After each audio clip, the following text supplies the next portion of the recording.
circle sail. And this is the great American game. You really about to do it? 40 acres and a mule. This is bigger than the music. Must have on a beat, bro. Well, maybe even more than the game or the commercials. The halftime show for this year's Super Bowl 59 has been debated, dissected, and discussed since rapper Kendrick Lamar took the stage. And here on First at 4 today, we welcome Jessica Matthews, African-American Studies and English instructor at Carmen Ainsworth High School. And Jessica, thanks so much for joining us. Thank you for having me come in. Yeah, it's like I said, it's been discussed, it's been dissected, it's been debated. Your thoughts on that halftime performance by Kendrick Lamar? That was a historical moment. I think a lot of times when we watch the Super Bowl, we think about it being like an entertainment performance. That was not a performance, that was a moment. And that is going to be one that is going to last for a very long time. And it's going to be discussed by many experts, from scholars to people just, sitting around the table. It is going to be something that we need to look at over and over and over again. What made it so impactful? I think that he did his message with no fear. I think the fact that we could see someone who, usually when we have Super Bowl performances, we have all kinds of censorship, and we have people who push and say, you might want to take it this way. He made the vision that he wanted, and he made the message he wanted America to hear, and he performed it beautifully with all the support staff he had. He did like an amazing job of telling a story to America. Yeah, and and a lot of people don't know, but Kendrick Lamar is a Pulitzer Prize winning rapper. That's right.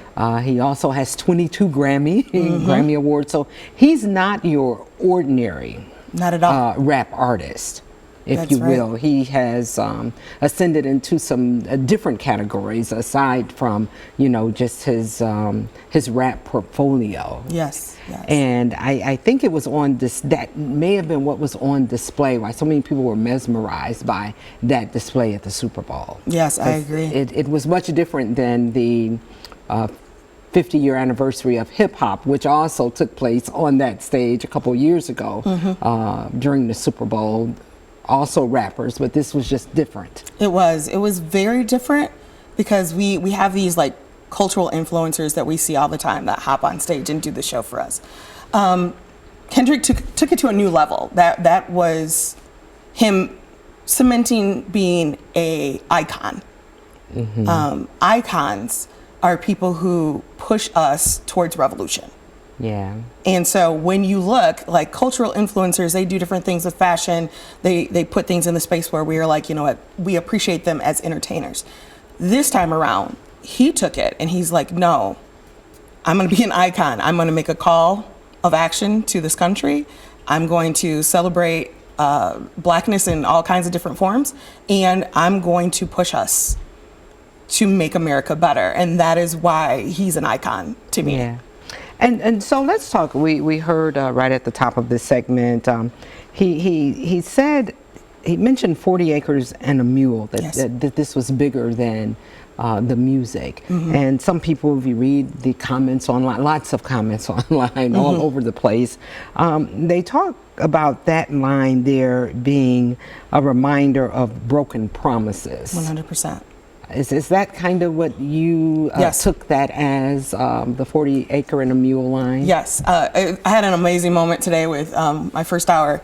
My student who takes me for English and AP, when we were talking about the 40 acres and a mule, he took it. He did the teaching for everyone, and he's just like, okay, everyone, you need to know that this is part of the Freeman Bureau, and when you look at it, originally America said that they were going to do this promise of giving enslaved individuals who were recently let to be free 40 acres and a mule.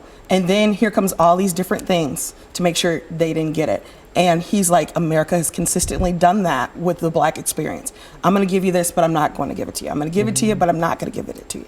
So in making the mention of that and saying it's bigger than that, he's understanding there's all kinds of things that figuratively could have equaled out to 40 acres and a mule for him. He doesn't want that.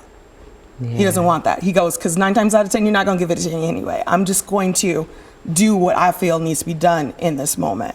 And so adding that Black history into that moment, and those who don't know about it going and searching and finding the information, that's what makes him an icon.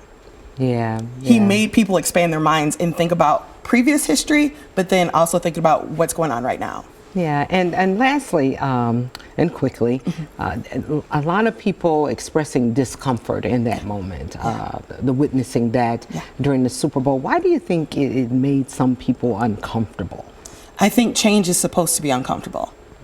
And I think people who are resistant to change are fighting that. And so to say that it makes them uncomfortable makes it where people go, well, maybe we shouldn't talk about it. The other part that I would bring up is that, like one of my students, Alicia, said today, sometimes the message is just not for you.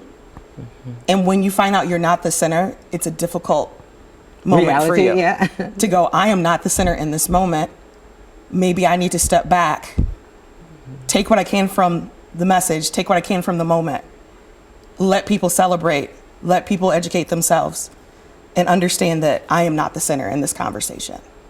Yeah. Jessica Matthews, English instructor, AP African American Histories instructor there at Carmen Ainsworth High School. Thanks so much for joining us today here on First at 4. Thank you so much.